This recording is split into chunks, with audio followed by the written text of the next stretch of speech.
உங்களை துன்பப்படுத்துகிறவர்கள், உங்களை நிந்திக்கிறவர்கள், உங்களை சபிக்கிறவர்கள், உங்களை வெறுப்பவர்கள், உங்கள் மீது பொறாமைப்படுகிறவர்கள், உங்களை ஒடுக்குகிறவர்கள், இப்படிப்பட்டவர்களை நீங்கள் எதிரிகளாகவும் பகைஞராகவும் சத்துருவாகவும் பார்ப்பீர்கள். நீங்கள் எதிரிகளாக நினைக்கிறவர்களுக்காக ஜெபம் பண்ணுங்கள்.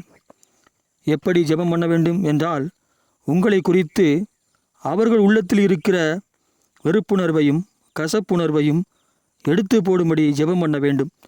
அப்படியே அவர்களை குறித்து உங்கள் உள்ளத்தில் இருக்கிற கசப்புணர்வையும் வெறுப்புணர்வையும் எடுத்து போடும்படியையும் ஜெபம் பண்ண வேண்டும். இப்பொழுது கர்த்தருடைய சத்தம் உங்களிடத்தில் ஒலிக்கிறது போல அவர்களிடத்திலும் ஒலிக்கும். அவர்கள் கர்த்தருடைய சத்தத்திற்கு செவி கொடுத்தால் அவர்கள் உள்ளத்தில் உங்களை குறித்த கசப்புணர்வையும் வெறுப்புணர்வையும் அவர்களை விட்டு நீக்கி அவர்கள் சமாதானம் அடைவார்கள். நீங்களும் சமாதானமாக இருப்பீர்கள். நீங்கள் ஜெபம் பண்ணும் பொழுது எல்லாம் கர்த்தருடைய சத்தம் அவர்களிடத்திலே தொடர்ந்து ஒலித்து கொண்டே இருக்கும். எப்பொழுது அவர்கள் கர்த்தருடைய சத்தத்திற்கு செவி கொடுக்கிறார்களோ அப்பொழுது அவர்களுக்கு சமாதானம் உண்டாகும்.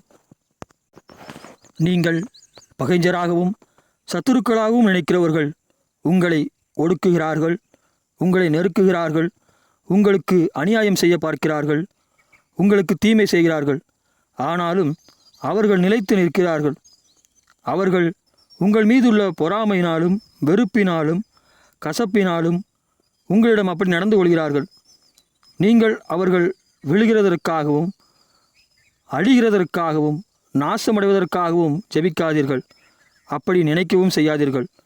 அவர்களுக்கு உங்கள் மீது உள்ள பொறாமை உணர்வையும் வெறுப்புணர்வையும் கசப்புணர்வையும் எடுத்து போடும்படியே ஜெபம் பண்ணுங்கள். அப்படியே அவர்களை குறித்த உங்களுடைய வெறுப்புணர்வையும் பொறாமை உணர்வையும் கசப்புணர்வையும் எடுத்து போடும்படியும் ஜெபம் பண்ணுங்கள். உங்கள் உயர்வையும் வளர்ச்சியையும் அவர்களால் ஒன்றும் செய்ய முடியாது. அவர்கள் உங்களுக்கு ஒன்றை செய்கிறார்கள், அது அவர்கள் நினைத்தபடி நடக்கும். அவர்கள் சில நாட்களோ சில காலமோ ஜெயித்தது போல அவர்களுக்கு தெரியும். முடிவிலே அவர்கள் அப்படி செய்ததினால் அது உங்களுக்கு நன்மையாக மாறியிருக்கும். இல்லை, அவர்கள் செய்கையினால் ஒன்றை விட்டுவிட்டு வேறொன்றை செய்வீர்கள். அது அவர்கள் கண்காண உங்களை மேன்மையுள்ளவர்களாய் ஆக்கியிருக்கும்.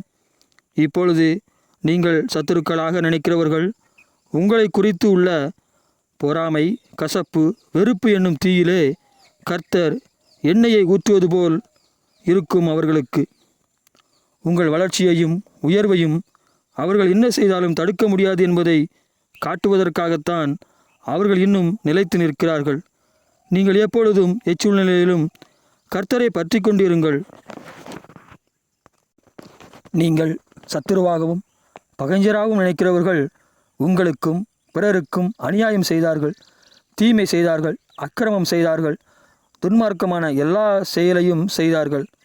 ஆனாலும் இன்னும் அவர்கள் உயர்ந்து கொண்டே வளர்ந்து கொண்டே போகிறார்களே என்று நினைக்கிறீர்களா? அவர்கள் எல்லோருக்கும் தெரியும்படி உயர்ந்த ஸ்தானத்திற்கு போகும்படி கர்த்தர் விட்டு விடுகிறார். அவருடைய பெயர் எங்கும் பிரஸ்தாபமாயிருக்கும்.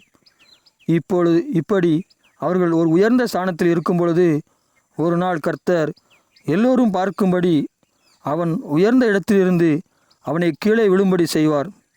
நீ கொஞ்ச காலம் கழித்து அவனை பற்றி விசாரித்து பார்த்தால் அவன் பேர் முதலாய் வீதிகளில் இல்லாதபடி அழிக்கப்பட்டிருப்பான். உங்கள் சத்துருக்களையும் உங்கள் எதிரிகளையும் குறித்து தகாத விதமாய் ஜெபம் பண்ணாதீர்கள். உங்களுக்காக மட்டுமல்ல, அவர்களுக்காகவும் இயேசு கிறிஸ்து மரித்து உயிர்த்தெழுந்தபடியினால் இயேசு கிறிஸ்துவின் நாமத்து நிமித்தம் உங்களை குறித்து அவர்கள் உள்ளத்தில் இருக்கிற கசப்புணர்வையும் வெறுப்புணர்வையும் பொறாமை உணர்வையும் எடுத்து போடும்படியே விண்ணப்பம் பண்ணுங்கள். அதுபோலவே அவர்களை குறித்து உங்கள் உள்ளத்தில் இருக்கிற பொறாமை கசப்பு வெறுப்பு உணர்வுக்காகவும் விண்ணப்பம் பண்ணுங்கள். உங்களை பகைத்தது நிமித்தம் உங்களை எதிரியாக்கியது நிமித்தம் அவர்கள் இயேசு கிறிஸ்துவின் அண்டைக்கு வர காரணமாக அமையலாம் அல்லவா? யாருக்கு தெரியும்?